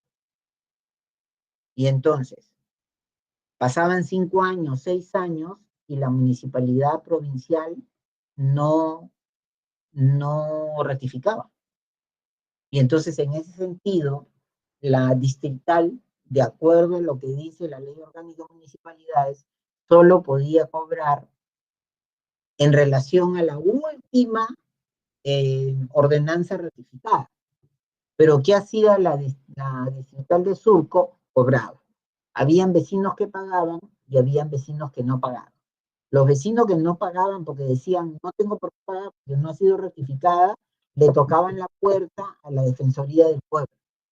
En ese momento estaba como defensor del pueblo encargado, luego del fallecimiento de Esteban de Noriega, Walter Albán, ¿no? Y esto llegó hasta el Tribunal Constitucional, ¿no? El tema de la ratificación, y esta es la famosa sentencia 041 del 2004, ¿no? Muy interesante, sumamente interesante el caso, ¿no? Luego vino otra sentencia también sumamente interesante, donde se habla de la famosa potestad tributaria originaria, que es, acá está, la sentencia 053-2004, con la distrital de Miraflores, ¿no? Es muy interesante esta sentencia, pues una sentencia de naturaleza interpretativa, porque el Tribunal Constitucional señala una serie de pautas que deben seguir las municipalidades para establecer el cobro de los arbitrios. Entonces, bien interesante esas reglas, ¿no?, que marca, por ejemplo, parques y jardines. ¿Cuál es el criterio para cobrar el arbitrio de parques y jardines? ¿No? Para mi mala suerte, yo estoy rodeada de parques y jardines. Entonces, el Tribunal Constitucional dice, mientras más cerca estás a parques y jardines, mayor va a ser el arbitrio de parques y jardines. Mientras más lejos estás, tienes que pagar menos. Lo cual no tiene mucha lógica, porque yo nunca voy al parque, ¿no? Pero yo les aseguro que vienen muchas personas a correr por el Pentagonito, a estar ahí con sus niños el domingo, ¿no? Pero bueno, eso se dieron una serie de pautas interesantes, por ejemplo, para el recojo de basura, ¿no? ¿Cómo vemos el tema del arbitrio y el recojo de basura, ¿no? En fin, este es el caso de la Municipalidad de Miraflores, ¿no? Y señala también esta sentencia el respeto a los derechos, a los principios constitucionales tributarios, ¿no?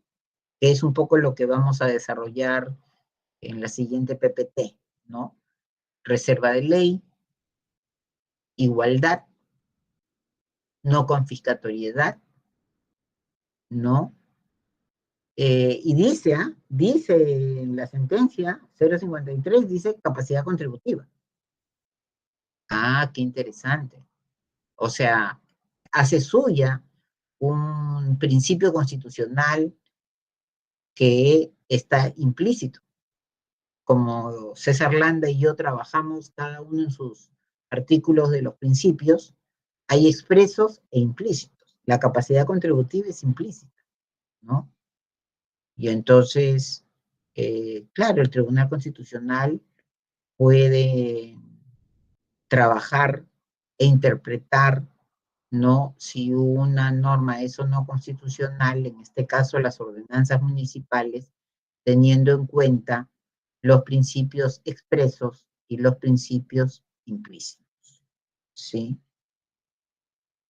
Por eso dice que la regulación legal, o sea, la legalidad de la potestad normativa tributaria, miren qué importante, el proceso formativo de la ley debe sujetarse a estos principios constitucionales tributarios. Eso es una sentencia muy interesante, ¿no? Entonces ahí tenemos que hay límites, pues, ¿no? Dice, Municipalidad de Santiago de Surco, la que les mostré primero, la 041, la Ley Orgánica de Municipalidades y la Ley de Tributación Municipal van a servir como parámetro de constitucionalidad. Eso lo dice el TCA, que rigen para el correcto ejercicio de la potestad tributaria municipal para la creación de dos tipos de tributos, tasas y contribuciones, fundamento 4. ¿Ok? Entonces, qué importante, y ahí nos vamos a una norma que ustedes tienen que manejar algunos artículos, el Código Procesal Constitucional, que es el famoso bloque de constitucionalidad, para apreciar, ayúdeme a alguien ya porque la voz me está fastidiando. ¿Quién me lee esto de acá? Acá está. La doctora. Por favor. Vamos. Artículo 79 del Código Procesal Civil. Para apreciar la Código Procesal Constitucional. Código Procesal Constitucional. Para apreciar la validez constitucional de las normas, el Tribunal Constitucional considerará, además de las normas constitucionales, las leyes que, dentro del marco constitucional, se hayan dictado para determinar la competencia o las atribuciones de los órganos del Estado. Ya, ¿quién quiere un 20? Que nos explique lo que dice el 79. Se está regulando el bloque de constitucionalidad. Ese es el bloque de constitucionalidad. Uy, no puedo creer cómo se pierden los 20, señores, los mato. No puedo creerlo. De verdad no puedo creerlo. ¿Nadie? Pero ese nadie, ustedes tienen a una tía que es inteligente. Ese nadie quiere decir que no están leyendo las PPTs, ¿ah? Y eso es un pecado mortal. ¿Qué está diciendo? Que para ver si efectivamente la norma es o no constitucional, el tribunal no solamente va a analizar e interpretar las normas constitucionales, sino todas aquellas normas que forman parte del bloque de constitucionalidad. Por ejemplo, en este caso, es el bloque de constitucionalidad de la potestad tributaria de los gobiernos locales. ¿Y cuáles son? Acá está pues, Ley Orgánica de Municipalidades, Ley de Tributación Municipal. ¿Se dan cuenta? Entonces, este es el bloque de constitucionalidad. Y esta es estas dos sentencias que yo les he mencionado, la 041 y la 053, fue súper interesante. Súper interesante. Pero bueno, la 041 inclusive, yo recuerdo que la Defensoría del Pueblo pedía que se declare retroactivamente la inconstitucionalidad. ¡Qué locura! Retroactivamente la inconstitucionalidad. ¿Y eso qué significa? Que todo lo que la municipalidad había cobrado tenía que ser devuelto con intereses a los vecinos. Ojo. Y si eso es así, ¿la municipalidad quebraba o no quebraba?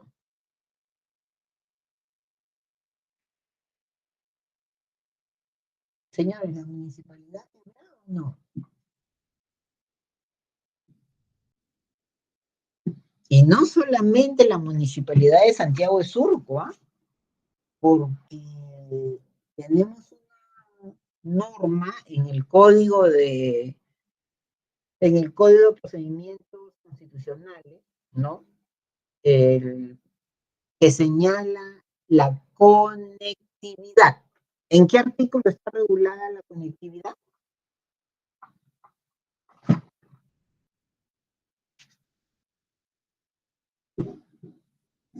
Está ahí nomás al costado. ¿En qué artículo está regulada la conectividad? Solamente piensen qué pasa con todas las municipalidades que tenían el mismo problema de Santiago de Surco. El problema de Santiago de Surco era la ratificación. Entonces, ¿qué pasaba con todas las municipalidades que tenían el mismo problema? ¿Tenían que ir hasta el Tribunal Constitucional? O sea, los vecinos tenían que ir a la Defensoría del Pueblo para que la Defensoría del Pueblo los represente. Esta es una figura nueva en nuestro sistema jurídico, nueva en el 2004, ¿eh? Ojo, no nueva ahora, ¿no? ¿Ya encontraron el artículo?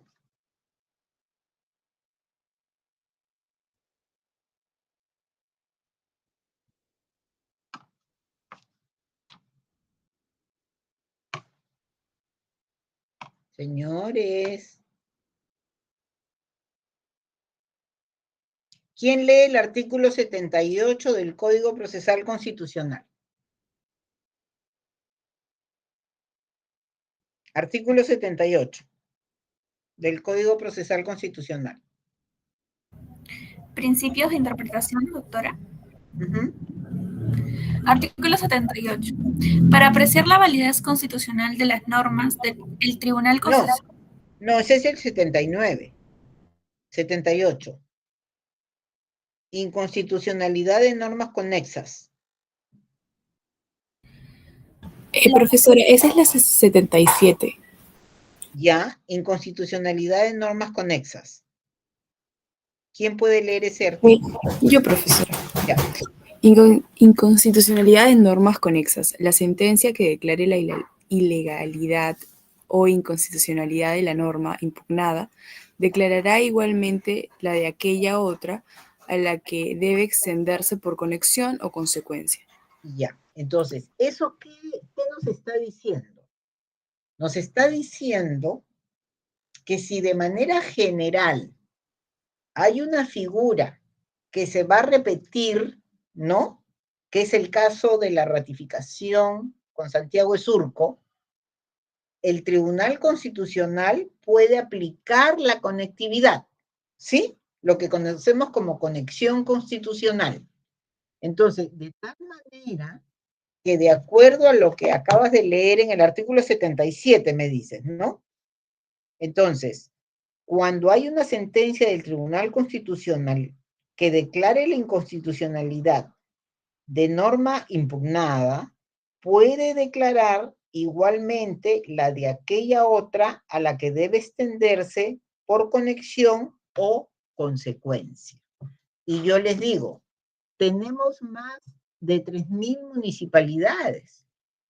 Y entonces, imagínense 3.000 casos para que el Tribunal Constitucional señale lo mismo.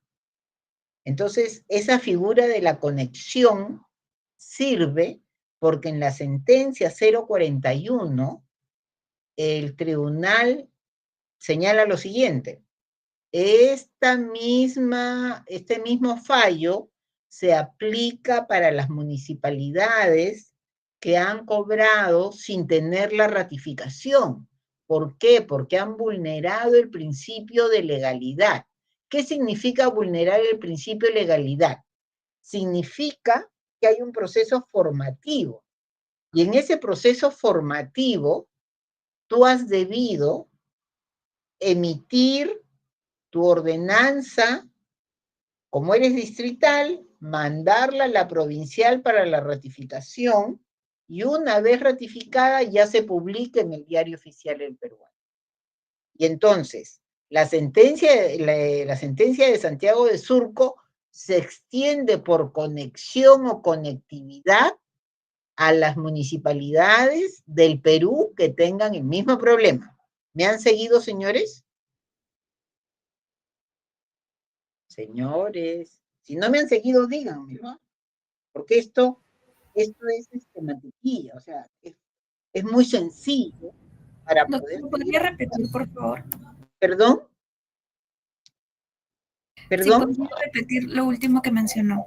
A ver, ¿qué es lo que tú me has entendido? Partamos por eso. De la conectividad. ¿Qué es lo que has entendido? Y si no has entendido la conectividad, lee el artículo 77 en alto del Código Procesal Constitucional.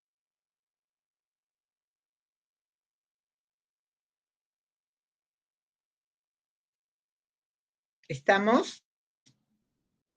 Sí, doctora. El artículo 77 menciona que la sentencia que declare la ilegalidad o inconstitucionalidad de la norma impugnada declarará igualmente la de aquella otra a la que debe extenderse por conexión o consecuencia. Que Perfecto. también engloba Entonces, a raíz de esto dispositivo del Código Procesal Constitucional, yo les digo, señores, esta figura de la conexión o conectividad viene del Código Procesal Constitucional que se publicó en el año 2004. ¿Correcto? Entonces, esa es una figura nueva en el 2004.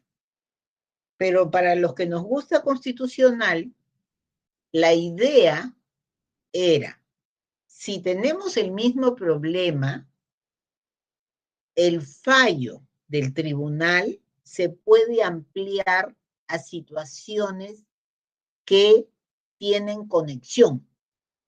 Entonces, las municipalidades distritales, como fue el problema de Santiago de Surco, no pueden aprobar sus arbitrios para el año 2024 y publicarlas en el peruano. No, no pueden. ¿Por qué?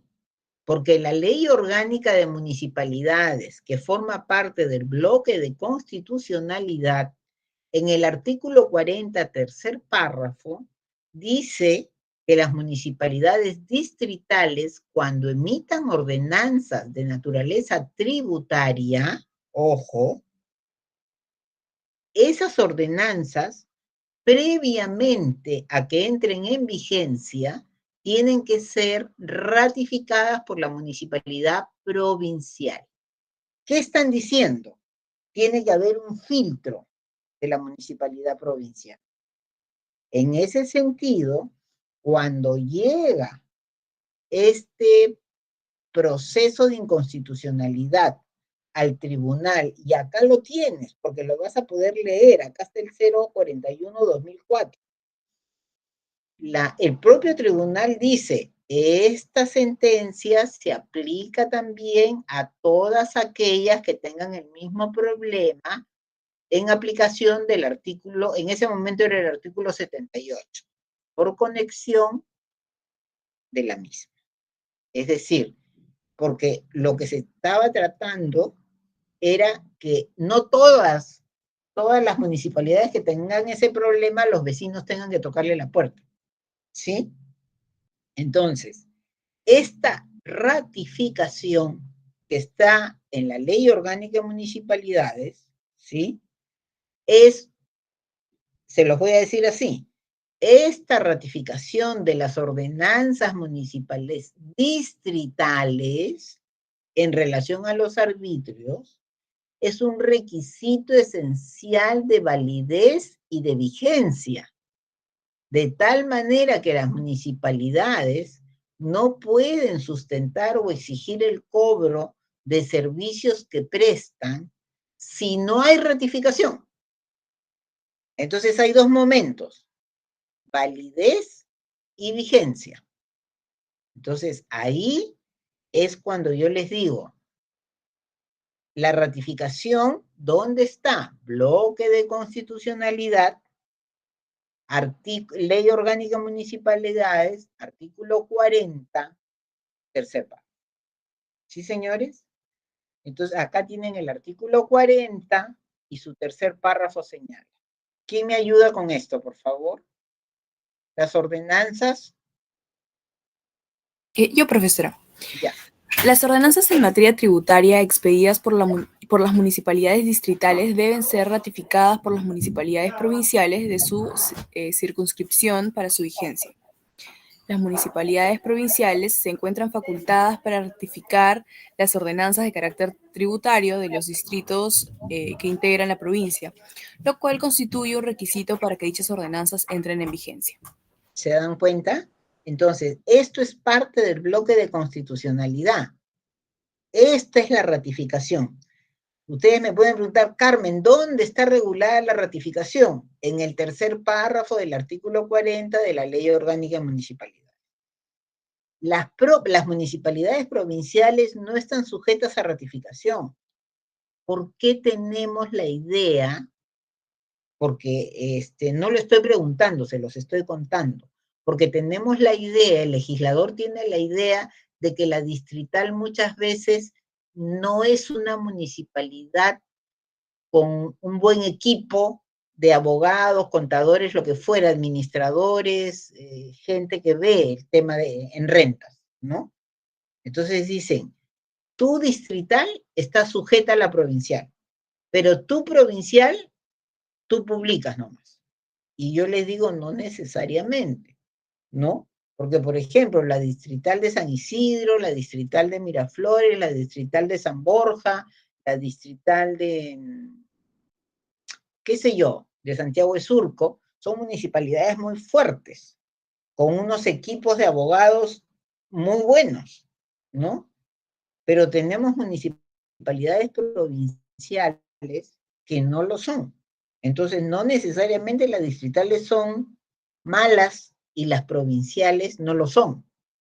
Entonces, pero tenemos este tema, ¿no? Y también hay algo que es cierto, no ha habido, yo soy una seguidora del tema de la ratificación.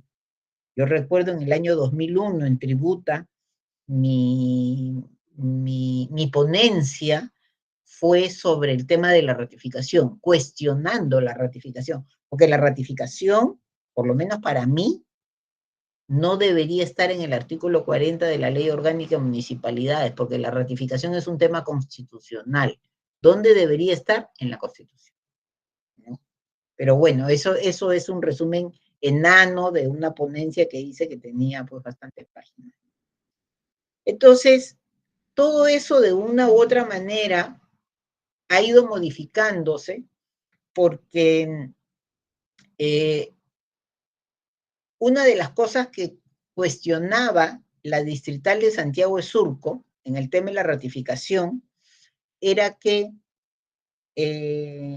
¿por qué se castigaba a la distrital cuando había una gran responsabilidad en la provincial?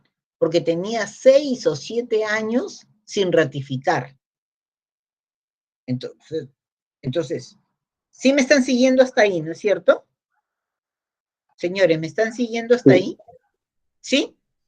Entonces, cuando yo tuve oportunidad, que creo que simplemente me convocaron porque vieron mi ponencia del 2001 sobre la ratificación, y yo fui muy clara con la Municipalidad Distrital de Santiago de Surco, que es famosa no porque a mí me interese o no me interese, sino que se hizo famosa y yo no sabía el día del informe oral que iban a estar todos los medios de comunicación, ¿no? Porque era un tema importante. Pero yo cuando me reuní con, no me acuerdo quiénes eran, pero eran las autoridades de la Municipalidad de Santiago de Surco, yo les dije, el tema de la ratificación se va a perder. Yo soy bien clara cuando digo las cosas, porque el tema es político, el tema no es técnico, se va a perder. Acá hay que luchar, que ustedes tienen que pensar siempre ya como abogados. El problema estaba en que la Defensoría del Pueblo estaba pidiendo que el Tribunal Constitucional declare la inconstitucionalidad con efectos retroactivos. Y si declaraban la inconstitucionalidad con efectos retroactivos y no con vigencia al día siguiente de su publicación y los expulsaba del ordenamiento jurídico, la municipalidad iba a quebrar, porque la cantidad de plata que tenía que devolver ya se había gastado en los servicios que ha brindado, porque tú no puedes dar servicios por 7 años gratis, ¿no? Entonces, yo tenía claro, y la municipalidad tenía claro, que la lucha no era ganar la ratificación. Claro que se luchó con el tema de la ratificación, pero era ganar el que no lo declaren retroactivo. Y dice algo más, ¿no? Porque como la demanda fue interpuesta por el tribunal, por la Defensoría del Pueblo, la contestación a la demanda fue efectuada por la Distrital de Santiago de Surco. Yo trabajé, me acuerdo, en esa época con 40 abogados, ¿no? Porque era un tremendo trabajo. Creo que fueron más de 200 páginas la respuesta. O sea, no es un tema tan sencillo como yo se los explico, ¿no? Y una de las cosas que conseguimos es que en algunos puntos que nosotros habíamos defendido, el Tribunal Constitucional lo hace suyo. Nosotros dijimos, ¿cómo es posible que el Congreso permita y haya dado una ley orgánica de municipalidades donde se establezca la ratificación y no se establezca un plazo para que la provincial ratifique? Entonces el Tribunal Constitucional lo recoge, lo hace suyo, ¿no? Y en una sentencia exhortativa le dice al poder legislativo que era imperioso, necesario, que se regule el tiempo que tiene la provincial para ratificar. ¿Sí me siguen, no, señores? O sea, yo no puedo hablar de la ratificación y no señalar cuál es el plazo de la ratificación. ¿Me han seguido? Sí, profesora. Ya, esa parte es súper importante. Me tienes que decir cuál es el plazo que tengo yo para esperar, porque han pasado 7 años y yo he tenido que limpiar las calles, ver los jardines. Entonces, ¿cuál es el plazo que tiene la provincia? La provincia no tenía ningún plazo, pero han habido modificaciones y les estoy hablando del 2004. Luego de eso han habido varias modificaciones con leyes, pero les digo algo importante, ¿no? Miren, esto de acá es bien interesante y voy a pedirle ayuda a ustedes, estamos hablando del año 2018. Miren, del 2004 al 2018. ¿Quién me ayuda con la disposición complementaria modificatoria? A ver.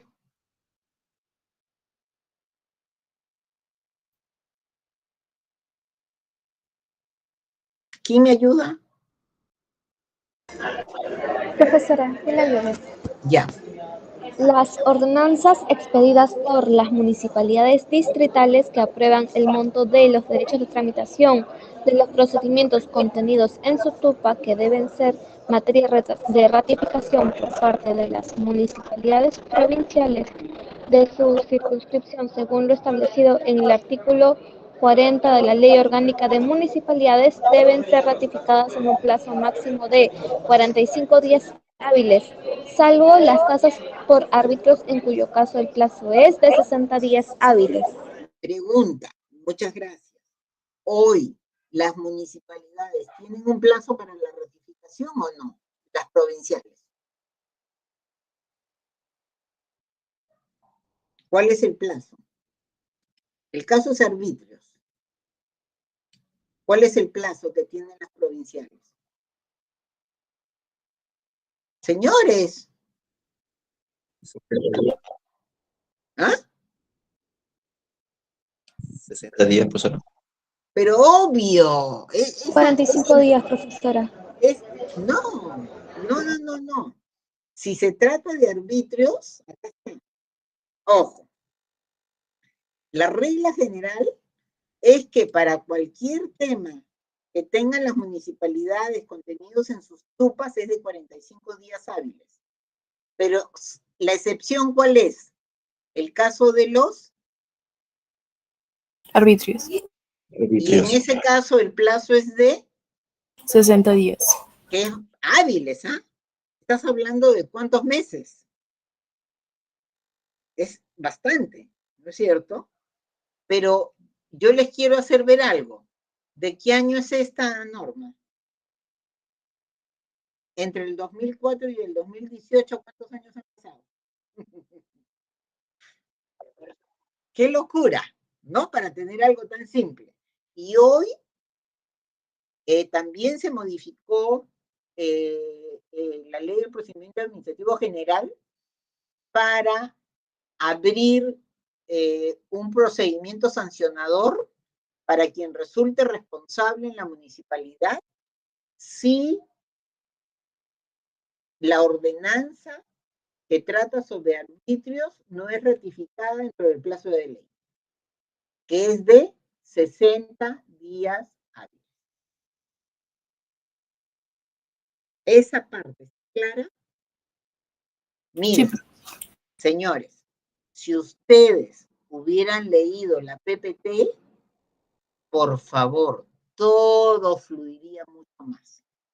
Entonces, lo que les vuelvo a pedir, y Alex les va a poner un comunicado, es que hagan el favor de leer la PPT siguiente.